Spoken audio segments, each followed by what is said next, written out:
So, dear respected Thay, dear respected Sangha, thank you very much for inviting me to share my thought on some of the question or issue concerning the practice, and the organizing team have a request for me to respond to some of the urgent question about time. So please, if you have any question, please bring it out and we can discuss together. Yes, thank you so much. Thank you so much, Thay Phap, for accepting our invitations. We are very happy that you are with us this evening. So I will briefly introduce the topic of the retreat that we are going to participate in December. It is an annual winter retreat of the Order of Interbeing of the Italian community.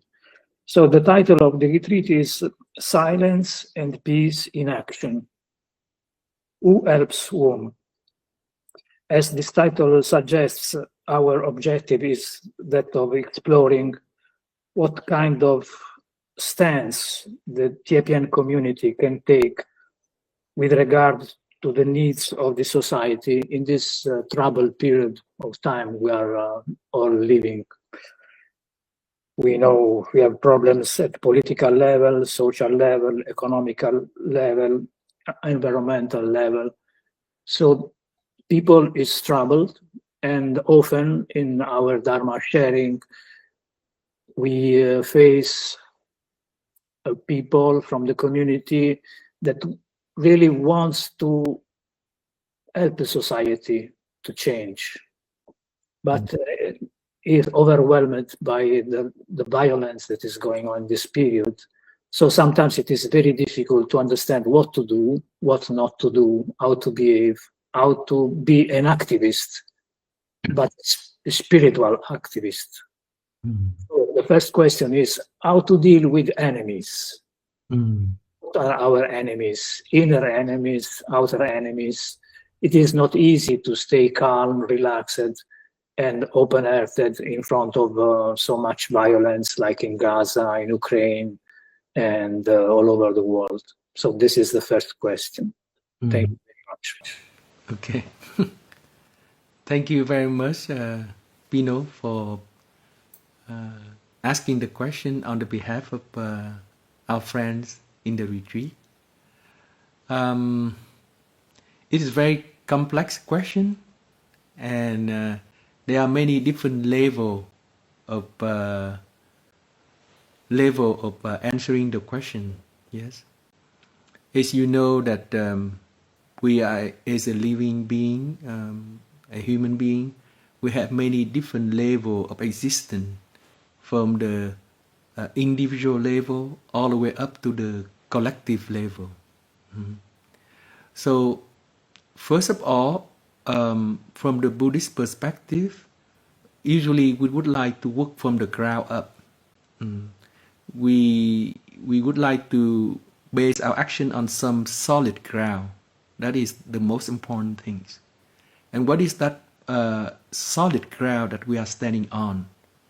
If we are calling for peace, we want to work for peace, then the solid ground that we need to base ourselves on is the ground of peace, the ground of happiness and joy within ourselves. That is very important, because if we do not base our action on this ground of peace, whatever we put into the system, I used to talk about the web of being, of conscious, or the internet, this web of existence. In the Avatamsaka Sutra, all existence are fully aware of the other existence at different layer of consciousness. We, as a human being, we have infinite layer of spectrum of consciousness, very complex, and we are deeply connected to all living beings and to people of our society, the whole world, the whole cosmos. So the ground of our action is to be peaceful inside. It doesn't mean that we have to be peaceful completely before we can act. But whenever we act, we ask ourselves, what ground am I standing on? Is it the ground of peace, of happiness, the willingness to help myself, the willingness to help the other, out of this energy of compassion? Then we can act. I remember one time there was a retreat for law reinforcement in the north of America.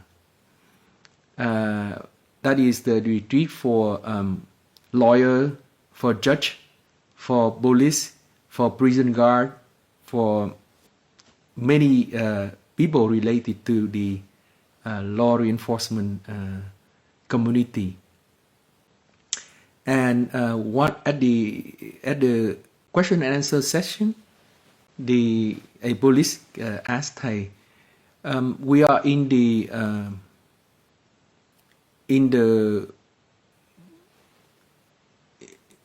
work of maintaining security for people. And let's say someone holding a gun and killing innocent people. How can I act? Should I shoot him down, or should I stand still and don't do anything? And they said that, well, obviously we need to act. We need to reduce the amount of suffering as much as possible. We need somehow to stop that action of killing as much as possible. But we need to act out of our compassion. We need to look deeply into our motivation. Do I act based on my hatred? I want to kill that person. I want to extinguish that person, remove him. Or do I act on the compassion? I feel love for the victim, innocent victim, who are being sued. But I also have compassion for this man who are shooting, because he is a suffering being also. So what can we do? So Thay said that we need to reduce the damage as much as possible. Perhaps we have to shoot him, but we shoot him not of the intention to kill him, but we can shoot in his hand or in some other part about his body, but doesn't kill him completely, because we still want to reduce the damage that he has caused. So it's a very complex question now in our time. And this question is at different level, from the individual level, that is individual karma or individual consciousness, all the way up to the collective consciousness. It's very complex, and we can do our part. Definitely we can do our part. And what is that? That is our part. We need to practice mindfulness all day long, and to see whenever there is an impulse, this impulse coming from the energy of greed, the energy of resistance, hatred, the energy of confusion, then we need to return to ourselves right away. Embrace all of this energy with all of our love and care, because we know the collective consciousness out there, the root of all of that comes from this energy within every one of us. If everyone in the world can embrace their anger, their violence, then for sure there will not be this collective expression of war and violence around the world. But because there are so many people who cannot return to themselves, embrace the impulse of violence, the impulse of wanting to hurt, wanting to damage the other people. Because there's so many people like that. On our part, at least we can practice so that we can transform that energy within us. And you have been following my retreat for many years. You know that we continue on. Each one of us have a cosmic journey. throughout the whole cosmos. Our life had begun from beginningless of time. We are now going through the present time, and we will continue to go on into the future, infinitely into the future. We do not stop here. And the same thing, in this cosmic journey, we are deeply connected to all of the other cosmic journey, all of the people in the world. Together, we are in one single web. And whatever energy that we put into the web through this journey, cosmic journey, then the collective consciousness will manifest like that. So at least at the individual, we learn to practice calming, peacefully, can take good care of ourselves, and based on that action, we can act. Every time we can act. For example, let's say we go out to buy food or to buy a drink.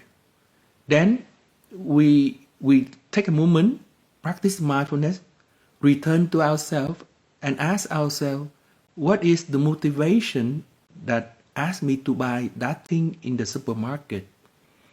Do I really need the item, or does it come from the desire within, the thirst within, the feeling of loneliness, the feeling of sadness that I don't want to face, I don't want to transform, to confront it, and what I want to fill up this loneliness, this pain with all of this consumption. So we can look a moment, we look back, get in touch that with deeply with ourselves, and we see whether we should buy that item or not. And this is an exercise many years ago in Plumberlist. Thay lead us to the supermarket. And before we go to the supermarket, then the exercise is, do I need anything in the supermarket? Yeah.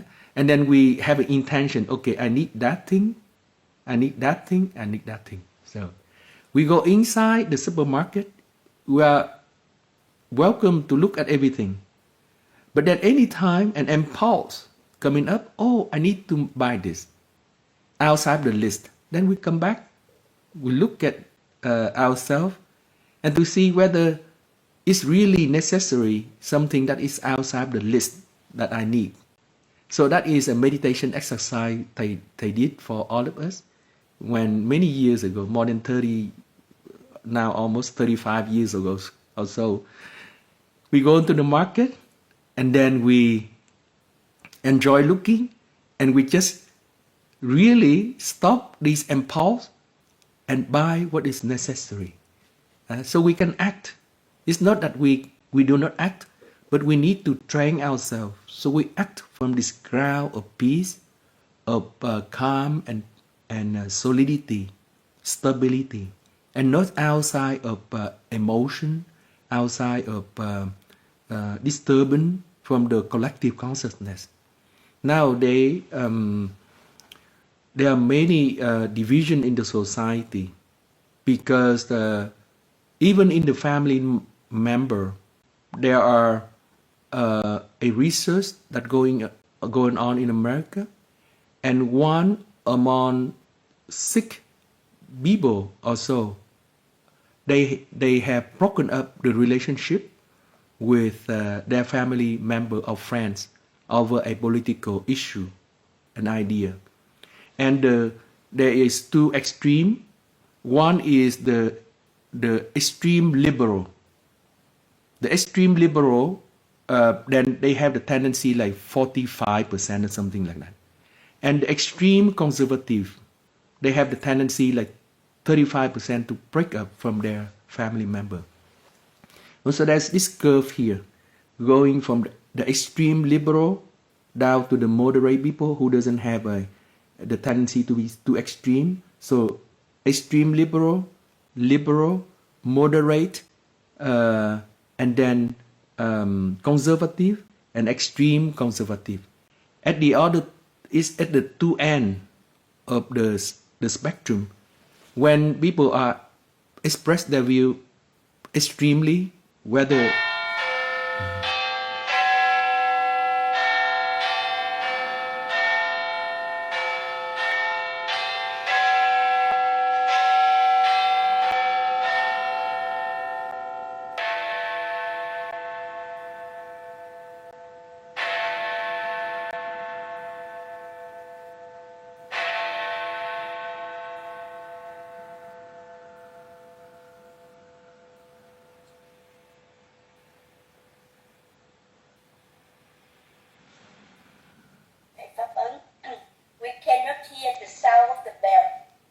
Okay. From the beginning, no one can hear the sound of the bell.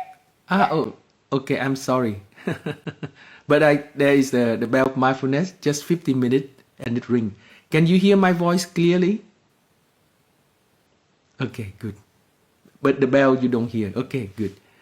Anyway, so when people who express themselves liberally in an extreme way, then they have the tendency to break up with family member or friends over political issue. And the same thing with people who express themselves extremely on the conservative side. Then they also have more chance to break up with friends. So that is it express the principle of the Buddha very well, the practice of the middle way. In this situation, we need to practice to not to fall into the extreme. It's very important. We need to cultivate our compassion. We need to practice the middle way at the individual level, to cultivate the individual consciousness. That is very important. And learn not to be pulled into this extreme, either liberal extremity or conservative extremity. We try not to go into this extreme, and we learn to go in the middle way, the moderate way. And then that is at the level of individual. We need to practice wholeheartedly, and we offer the merit of our practice to the whole society. May the whole society be at peace. May the whole society can transform their violence. May the whole society be safe, be secure. And all the time in our heart, we have this prayer, this wish, that is at our individual level. Then from this individual level, we extend this practice to our small community, that is our family, our partner, our son and our daughter, and we learn to cultivate a peaceful relationship. Truly a peaceful relationship and harmonious joy and happiness in our family.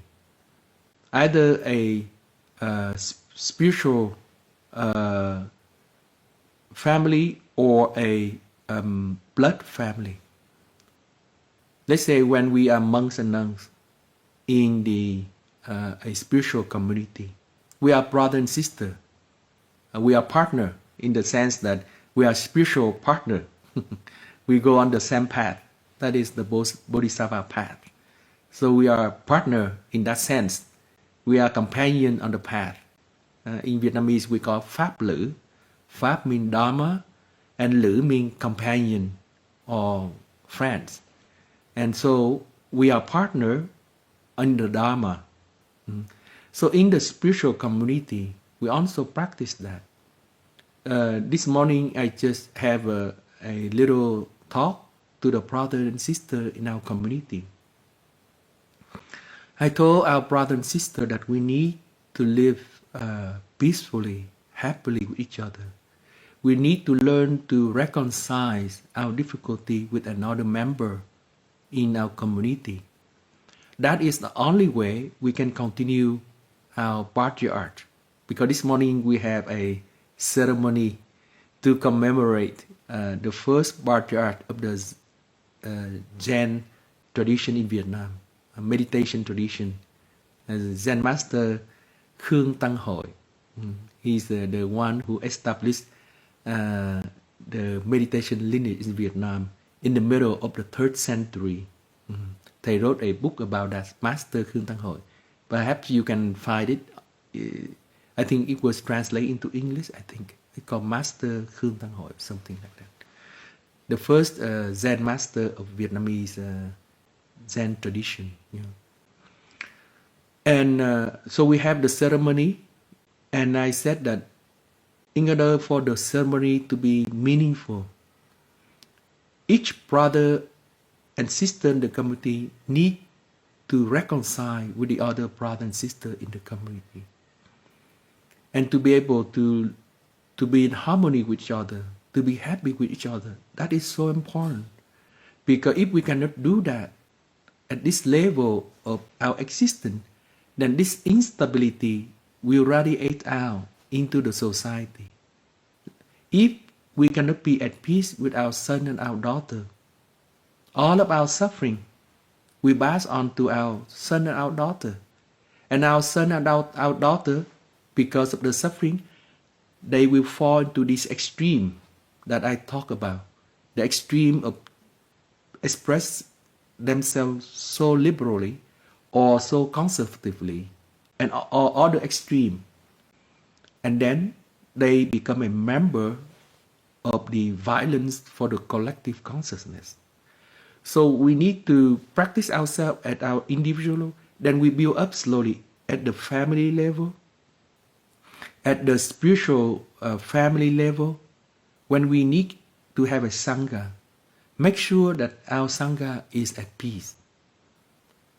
Each member of the Sangha can communicate freely to each other.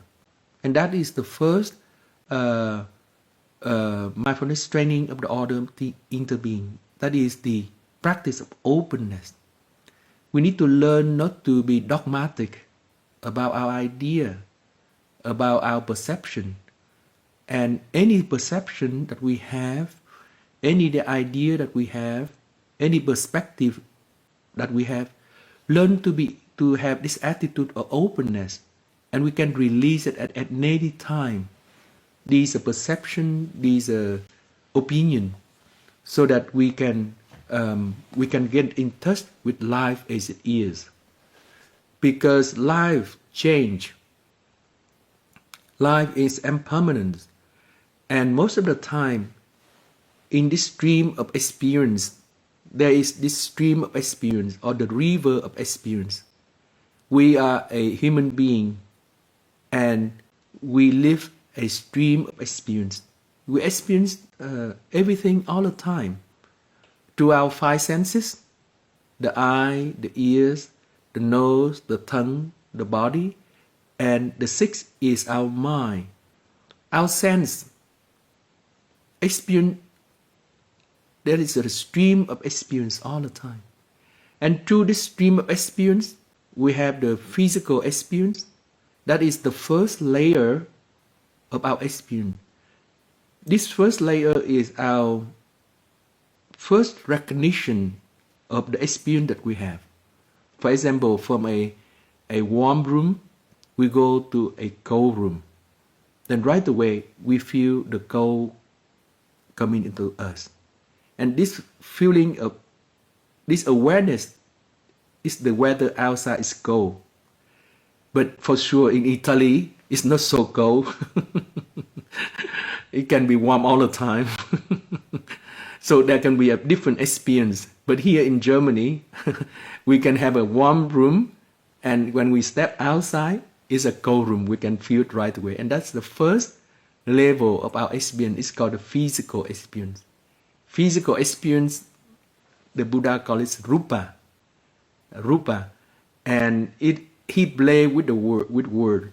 When the bhikkhu asked him, what is rupa? The Buddha said, he called it rupa because it's ruby. And later on, Buddhist scholar translate to English is rupa is form, because it's deformed. It doesn't make a lot of sense. Anyone who first read it don't understand why did Buddha make it form and deform, But actually, it's quite pragmatic. Any of our experience, we go through a stream of experience.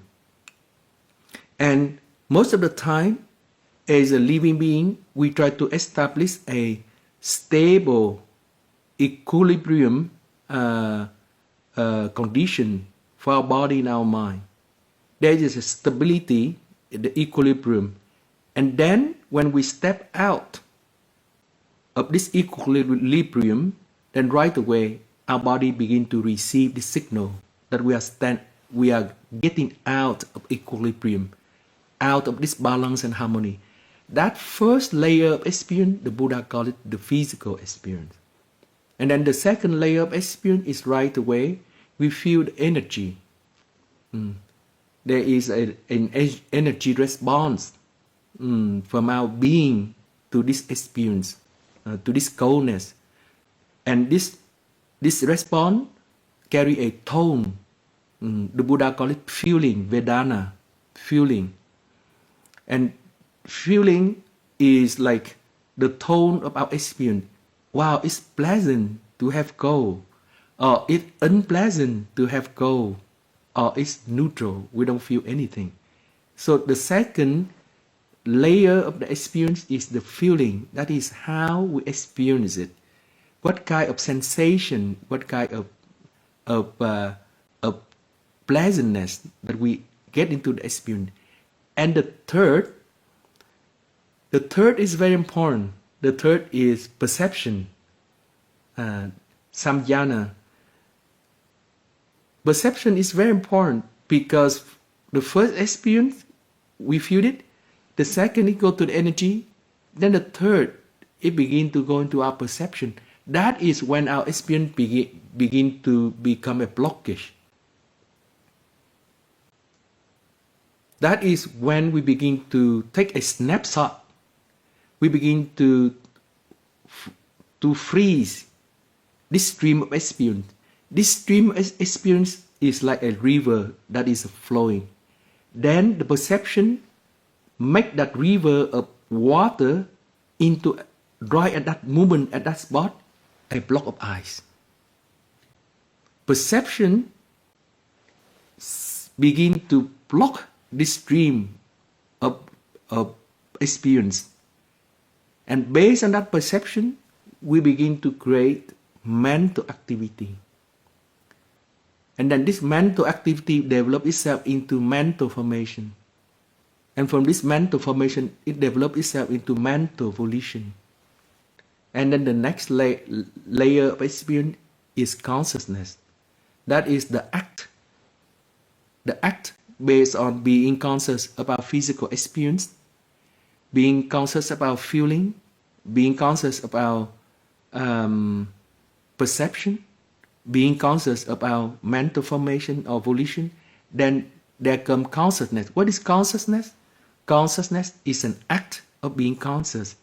And in the case of one drop of experience, we act based on being conscious of physical experience, feeling, perception, and mental formation.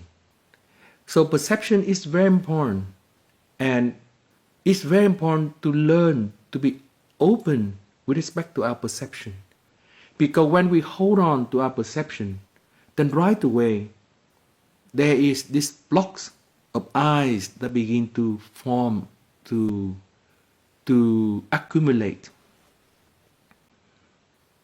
So it's very important that when we interact with each other, learn to have this attitude of openness. And that's the first mindfulness training of the order of interbeing, openness. And the second mindfulness training is non-attachment to view. It's very important. These first two training is the guideline for Thay during the time of the war in Vietnam. Because we might have different view, we might have different perspective concerning the war, and it's very complex. It's very complex. Right now, the war that is happening in Gaza, the war that is happening in Ukraine or Sudan or Syria, and more than 110 armed conflicts around the world are based on our perception, based on our idea about the reality. And perception at the individual, then the next perception at the group level, then the perception at a bigger group, and it begins to grow up. So in the situation like now, be very careful with our perception. That is the practice that we can do. And ask ourselves, when we have a perception, learn to practice to stop for a moment and ask ourselves, am I...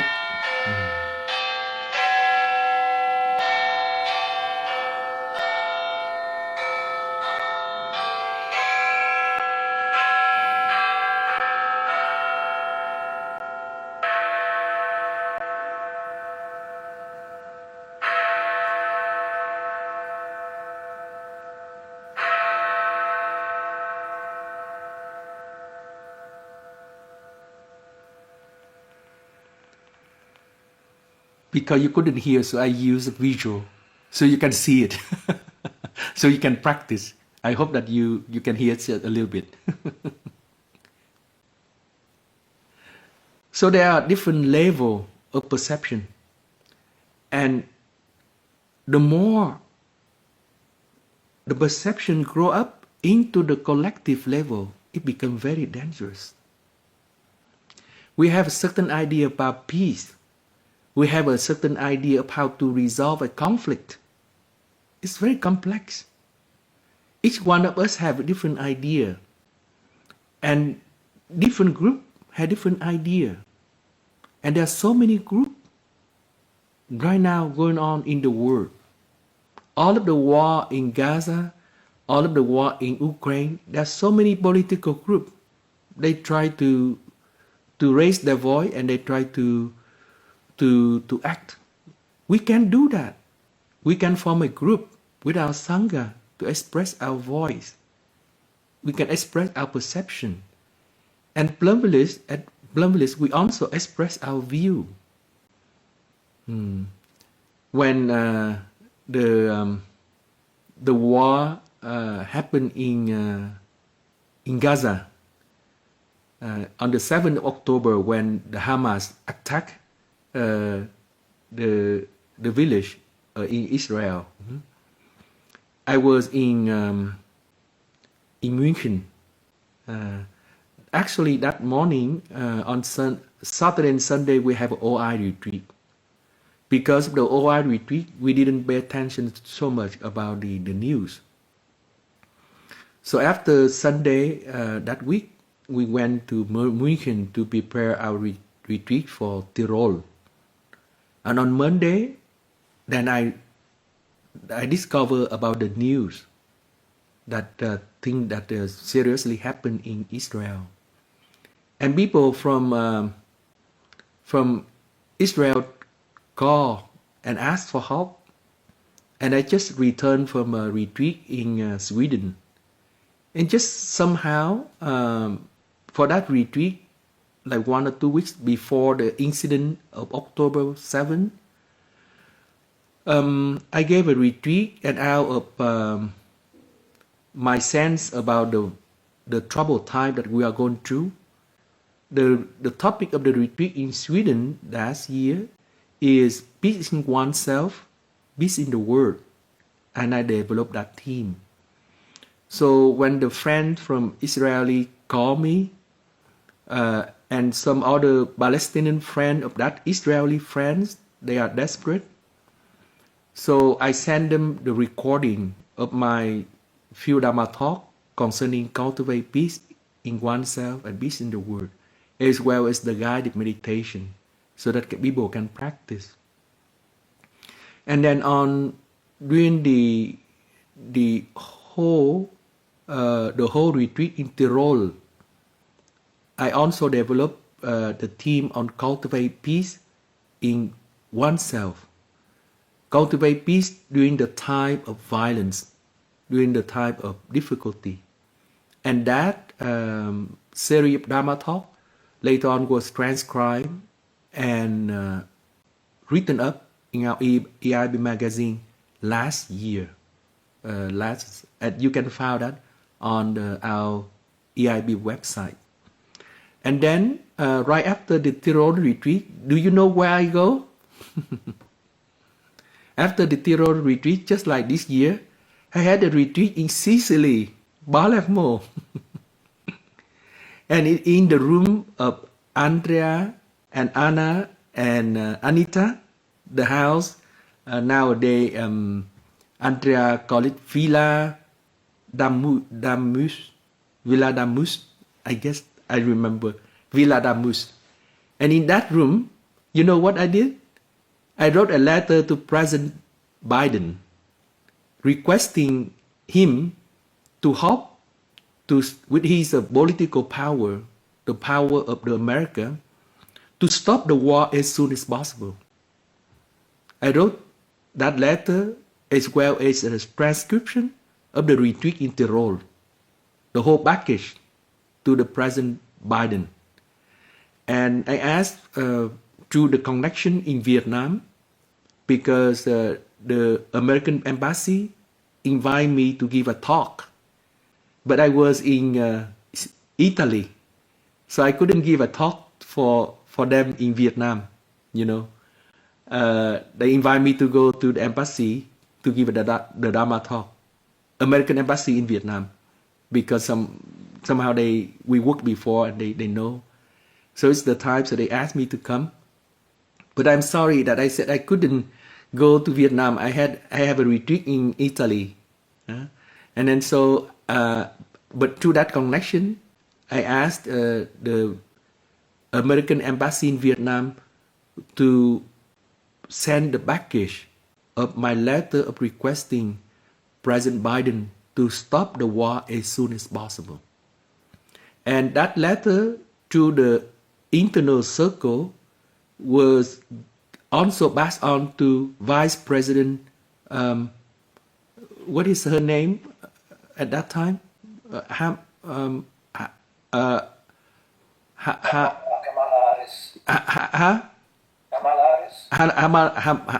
Hamalaris.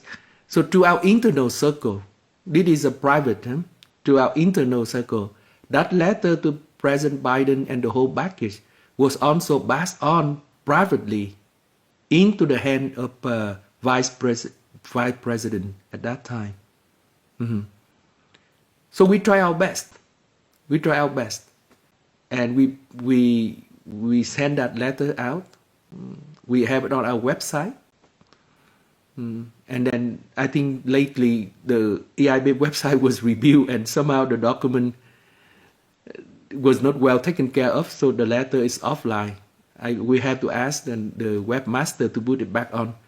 And just before that, when the war in Ukraine happened in February, right away in March, I wrote a letter to President Putin, Mr. Putin, and President Zelensky personally, and asked them to reconsider the war and find a peaceful solution. And I also sent them a DVD of Thay. That is the DVD about Thay's life that Blumlist produced. And then also that is the private communication.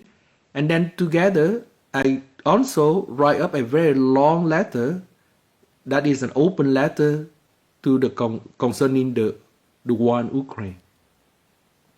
So what I'm trying to say is that wherever we are in our own position, we need to practice at the individual level to be peaceful as much as possible, and we act based on the energy of compassion, out of love, out of the wish that both sides, not one side, both sides can come to a reconciliation.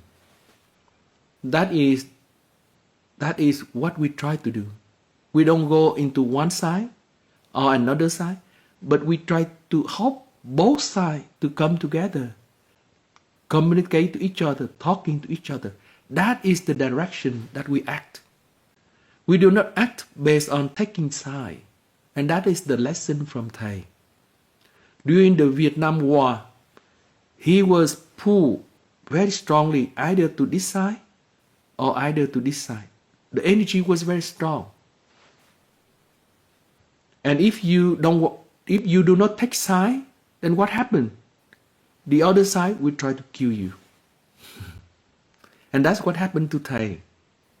Because Thay didn't take side, so one time Thay was in Vietnam, people throw a grenade into his room, tried to kill him.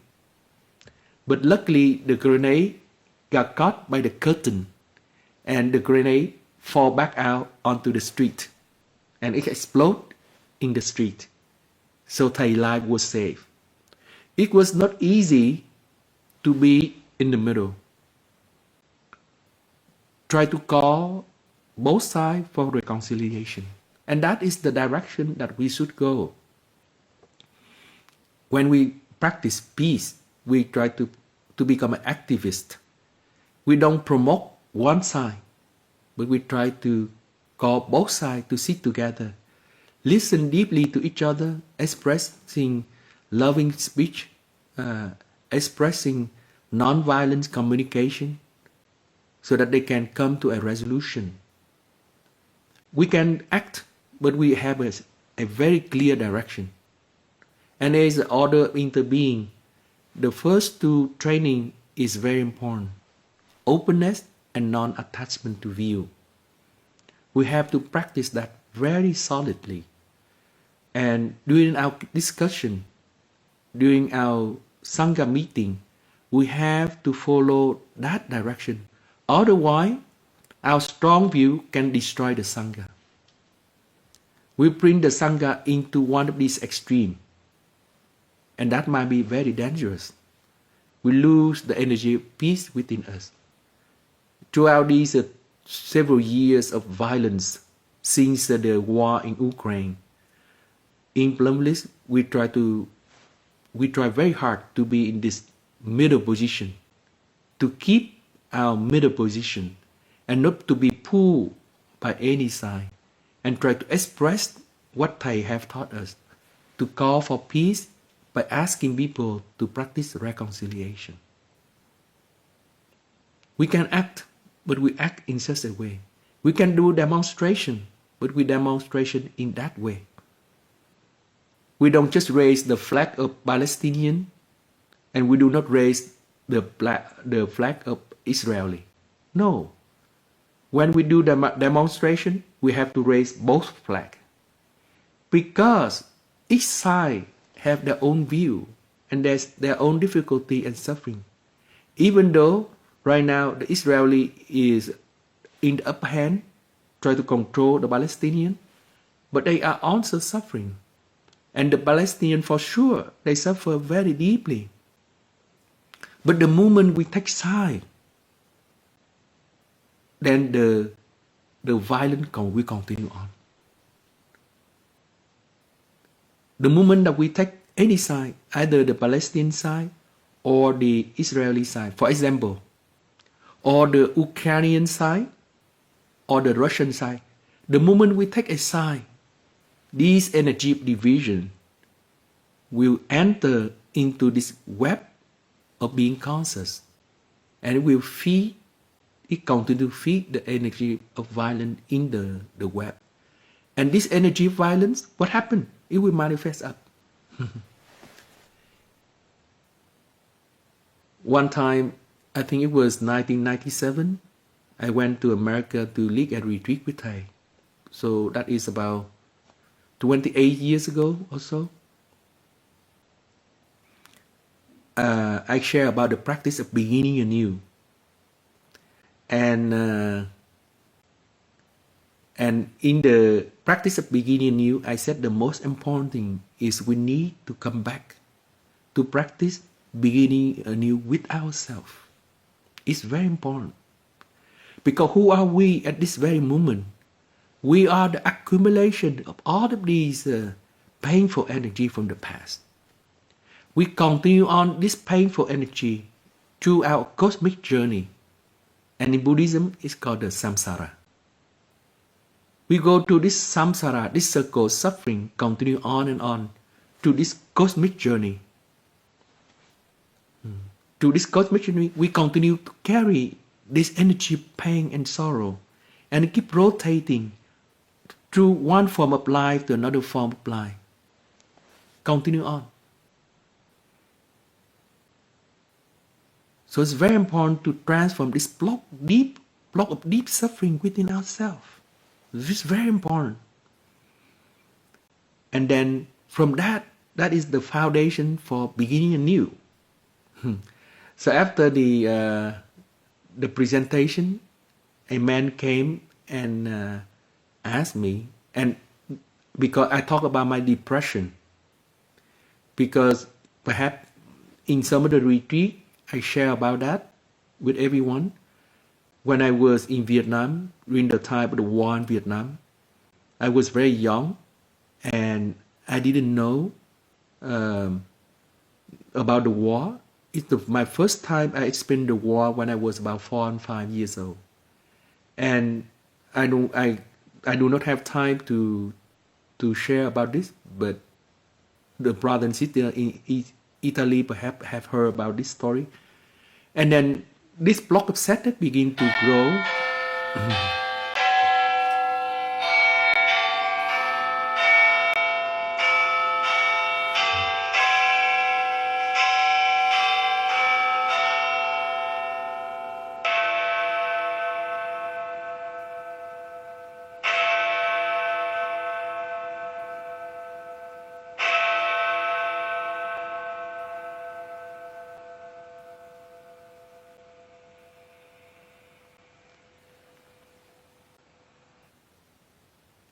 This block of sadness begin to grow, and later on, I developed depression. But the practice that I share with you for so many years come out from my own experience, based on the teaching of Thay and the Sutra on Awareness, and my own personal experience, how to transform this deep block of suffering, of depression within. And then because of that sharing about the war in Vietnam, a man came and asked me, do you wish that there's no war in Vietnam, but there's another war in someone else? And I said, well, at that time, I think 1997, there's a war in Yugoslavia, I think, very painful war there. So I shared with that man about this. I said, well, if there's no war in Vietnam, then there will be war somewhere else in the world. And now you see there's a war in Yugoslavia. War is an expression of all of these painful energy at the individual level. And it accumulates into the group. It accumulates into different political parties. It accumulates into these political leaders. And then it expresses out collectively. So the war that is happening outside, coming from deep from each one of us, and we as an individual, we have continued this samsara, this circle of suffering, again and again, and we need to practice to transform this circle of suffering as much as we can, and then collectively there is a future. We can act, but we need to be at peace first. That is some of the my thought on the question that has been brought up by Pino. And I think we can open up for sharing and discussion. Then it be more interesting. I think by this time people fall asleep now, so so I think we need to wake people up. And thank you very much, Andrea. Thank you very much, Anna, and Anita for wonderful house that I can produce the letter to President Biden and sending it to Halama, the Vice President of America. It was written in your house. And it was finished in your house before I sent it out. Yes, friends, please. Maybe we have another couple of questions, but very brief. Thank you so much for your wonderful talk. you know, when a practitioner is in the Sangha, it's more easy to cultivate peace, to feel stability, and overcome the difficulties. But when a practitioner is acting outside Sangha, maybe engaged in some political groups or environmental groups, often the air you breathe is not so peaceful. Maybe you are fighting for peace, but you are fighting. Mm-hmm. And maybe there is anger, there is desire of revenge, there is helplessness, for example, a feeling of not being able to change anything about the climate change. Mm-hmm. This creates depression, despair. So a practitioner needs also to nourish herself or himself in the right way in order to have the right energy to overcome all these difficulties and witness mindfulness also in these different kind of groups or activities. What is the best way to cultivate stability when you are taught in a Sangha, when you are surrounded by energies that are not so wholesome? Mm-hmm. So it's very important. The first thing is we need to practice to take root in ourselves, to take root in our peace, in our solidity deep within us. That is the first level of rooting, the practice of rooting. Remember the teaching that I share with everyone about the tree. In order for the tree to grow very high, then the root has to be very deep. That is very important thing to remember. In order to go very high, we need to grow down very deep. So individually first, at our own personal level, we need to practice so that we can take root deep in our practice. But that is the first root that will help to maintain our solidity, to protect us.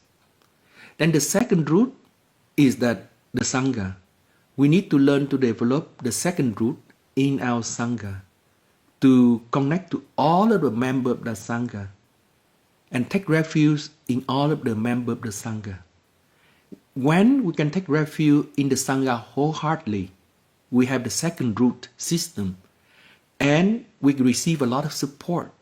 We can share with different members of the Sangha the problem that we are going through, so we don't feel lonely.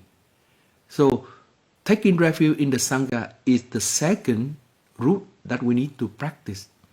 The third root that we need to practice is we need to develop a new root system. That is, wherever we are in, we practice and we inspire people in our own environment so that they can begin to walk on the path. And that is the task the Thay and the Buddha call it the noble task of building a Sangha. Building Sangha is very noble, great noble task. Many years ago, when we are a group of novices,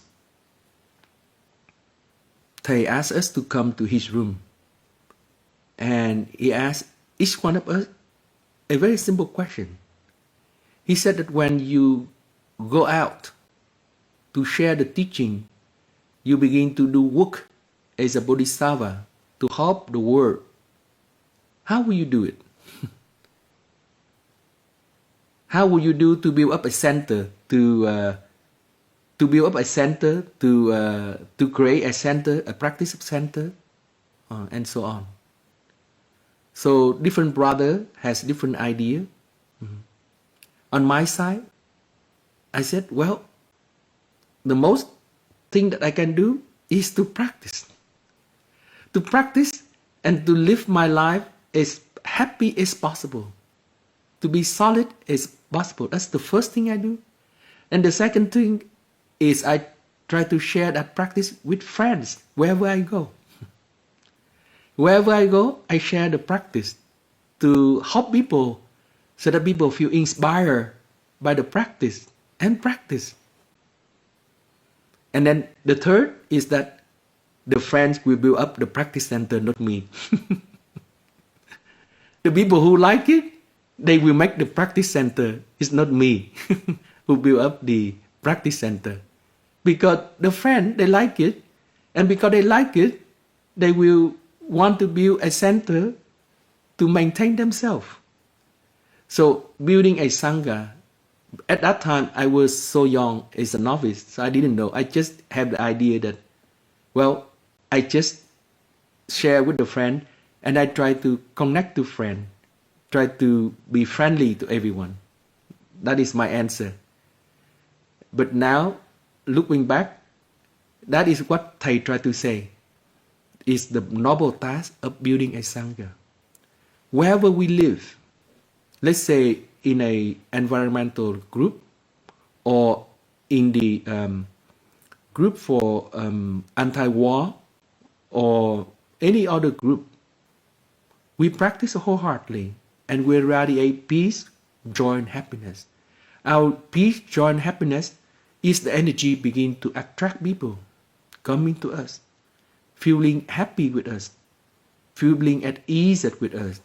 We are a source of joy and happiness for these friends. And then we can share the practice. So we cultivate the third root, that is building a noble Sangha. And then from this group, let's say we join a environmental protection group, then we practice peaceful. We can attract from these people, the people who have the same idea of practice to be peaceful. Then we form the group. And this group will nourish us. And that's the third root that we practice. And then, so the first root is ourselves. The second root is our Sangha. And the third root, we need to build a Sangha wherever we live. Wherever we live, we can build up with one friend, two friends, as many as we can. And that will help us. The fourth practice is we learn to see that there's no destination. For example, Thay, his teaching is like this. There's no way to peace. Peace is the way. There is no way to happiness. Happiness is the way. So what does it mean? Whatever we can do right now to contribute to peace, that is the most that we can do already. There's no destination in the front for us to grasp onto. That is only an idea that we have. That idea might not be supported by all of the conditions around us. And we struggle, we are fighting for this idea to be accomplished. And that causes a lot of suffering. We take time easily, go easily, and everything manifests according to the principle of manifestation. I have shared with you all about this principle of manifestation during last retreat. What is the principle of manifestation? The Buddha said that when the conditions are sufficient, things manifest. When the conditions are not sufficient, things cease to manifest. And then you can substitute this word things for anything. When the conditions are sufficient, suffering comes to be. When the conditions are not sufficient, suffering cease to be. The Buddha add on, the suffering does not come from anywhere and does not go anywhere. The nature of reality is the nature of manifestation. When the conditions are sufficient, things will manifest. And one is manifest, then the next principle begin to activate. What is that principle? It's called the principle of dependent arising. One, a thing is manifest, then this manifestation will lead to another manifestation. It's called the principle of dependent arising. These two principles is the principle of the reality. And this will continue on regardless whether it's suffering or happiness. The two principles, the principle of manifestation and the principle of dependent arising, is the law of the universe. One aspect of the principle of dependent arising is the principle of karma, natural karma. That means when we do something, then right away the universe will return that to us. So these two principles is the law of the universe according to Buddhism. The third principle is the principle of samsara. The principle of samsara, because there is this painful formation that is slowly accumulate in our mind. For example, there's a block of sadness. There's a block of sadness. There's something that happened. And when that thing happened, it begins to enter into our store consciousness as potential energy. And this block of sadness, slowly, through our life, due to the principle of dependent arising, due to the principle of manifestation, this block of sadness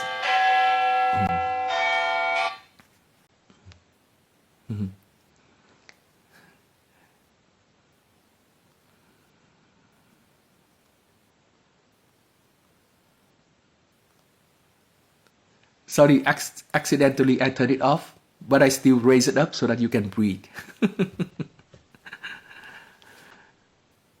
So this principle of samsara, what is the principle of samsara?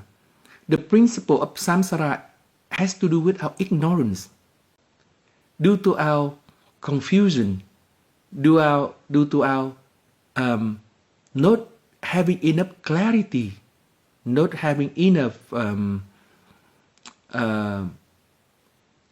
understanding.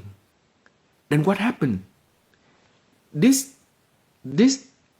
experience that we have, one single drop of experience that I talk about, one single drop of experience has four aspects: the physical experience, the feeling, the perception, the mental formation.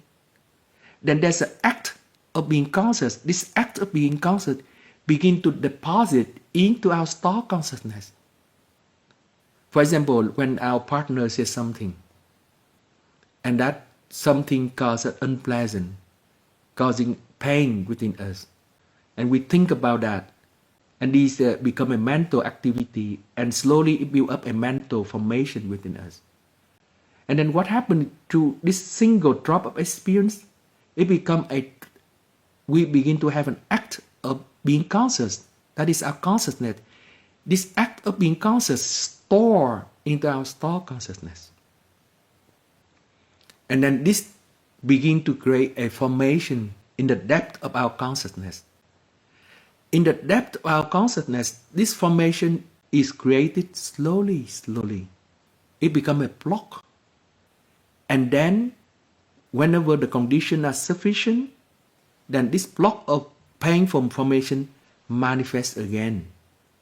And when it's manifest, then the principle of dependent arising take on, and this block of formation, pain formation, continue its journey, a circle of suffering. So that is the law that the Buddha discovered. And during our interaction, we need to understand these three principles. First is the principle of manifestation. We try our best. Like, I try my best. I send the letter to President Biden. I send the letter to Mr. Zelensky, Mr. Putin.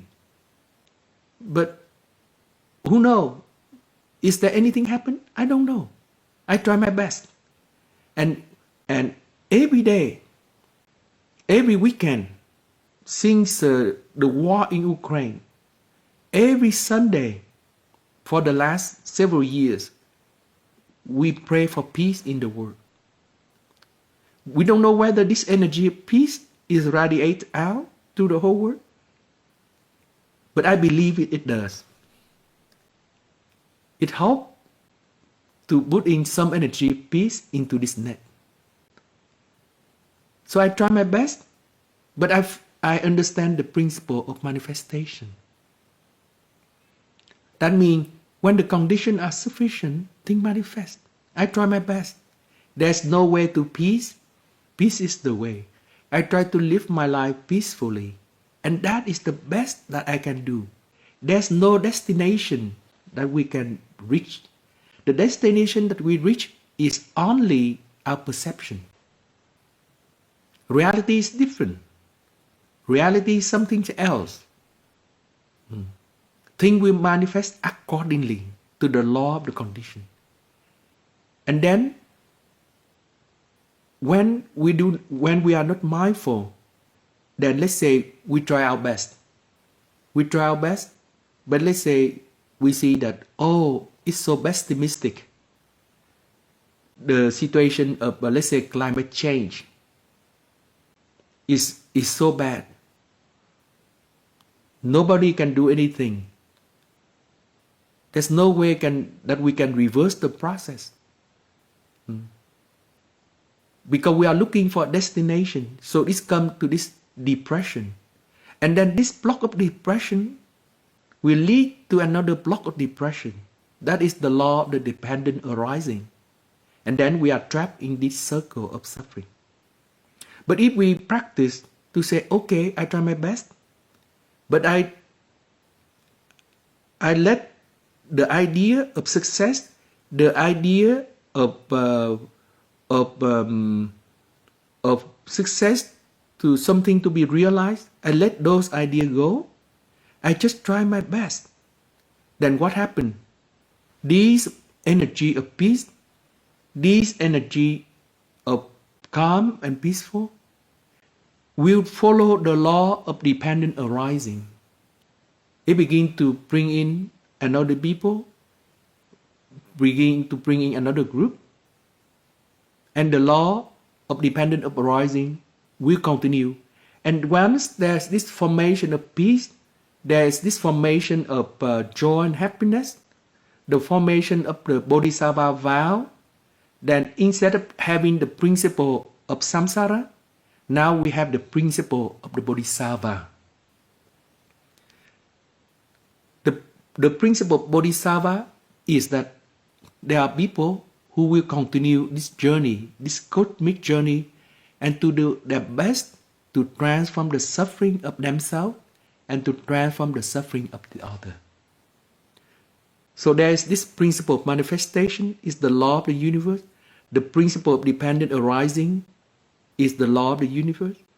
On our part, whether depend on how we look, then we will fall into the principle of samsara, or we fall into the principle of liberation. So that is my sharing to our friend Pino for the question of someone who feels pessimistic when the situation is too bad. In the same thing in the Confucianism, the Confucius said that try your best, but let everything to the heaven.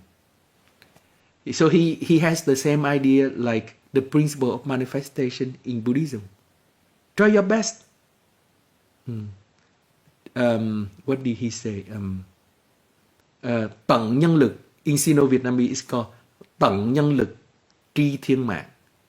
We try all the force of humanity, tận nhân lực, to the most force, to the most capacity of human. The rest, let it to the heaven. Tận nhân lực tri thiên mạng. We know that the heaven will take good care of it. Thank you.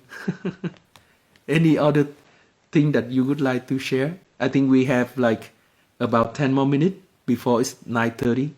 It's late for everyone to go to sleep for the next morning activity. Maybe one topic could be this one.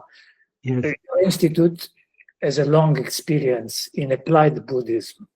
If you want to define what is applied Buddhism, according to your experience, to the experience of your institute, how can the Tibetan community apply Buddhism in society.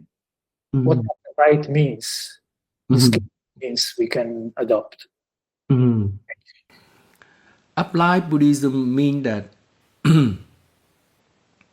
it is a kind of Buddhism that we can apply it concretely in our daily life. That means any teaching, any practice, we need to turn it into a level of application to our daily life. In my teaching for the last 18 years or so in EIB, I try my best to bring the teaching out at the applied level, because, and what does it mean? That means anything I teach is the essence, the most important thing that we can put it into the practice. The theory can be very complex, but I try to turn it into a very simple language, something that people can understand and apply it concretely. Actually, these teaching about these, I've been sharing about Avatamsaka and Lotus Sutra. All of these are very elaborate theoretical framework from Buddhism after many years of Buddhist development, the Buddhist thought, the Buddhist philosophy. And just just last weekend, I had a course on awakening the Buddha nature. And if you read about the literature on the Buddha nature, then you see that this is extremely complex. It's extremely difficult to understand. So applied Buddhism is that I turn all of these concepts to the framework of meditation, of something the people can grasp and practice right away. It doesn't mean that these concepts are not rooted in the theoretical foundation. It is.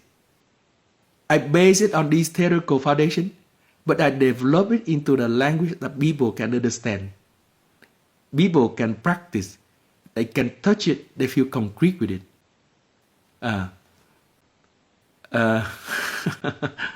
So, for example, like the Buddha nature. What is the Buddha nature?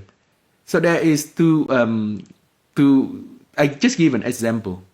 There is two view about the Buddha nature.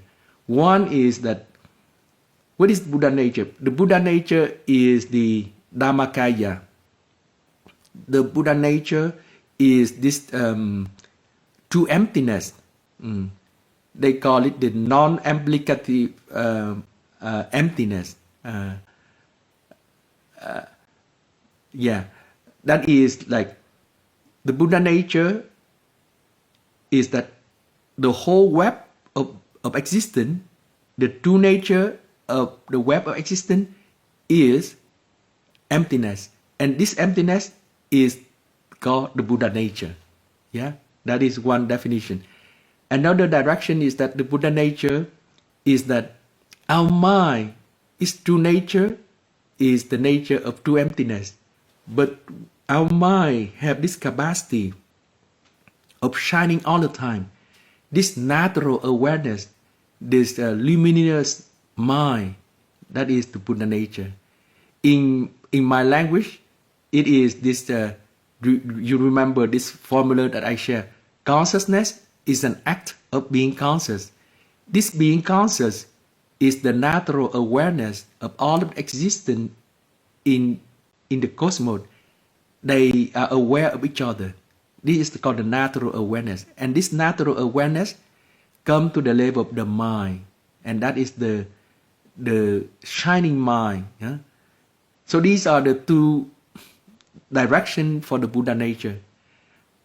Now, Sister Songnim created this book called Awakening Our Buddha Nature. And I need to give the talk and I need to give the practice since Thursday to Sunday. And for these 3 days or 4 days, I need to help people to transform their depression. I need to help people to transform their anger. They need to reconcile with their family member. And if I talk about these non-applicative emptiness and the luminous of the mind, and people will have difficulty.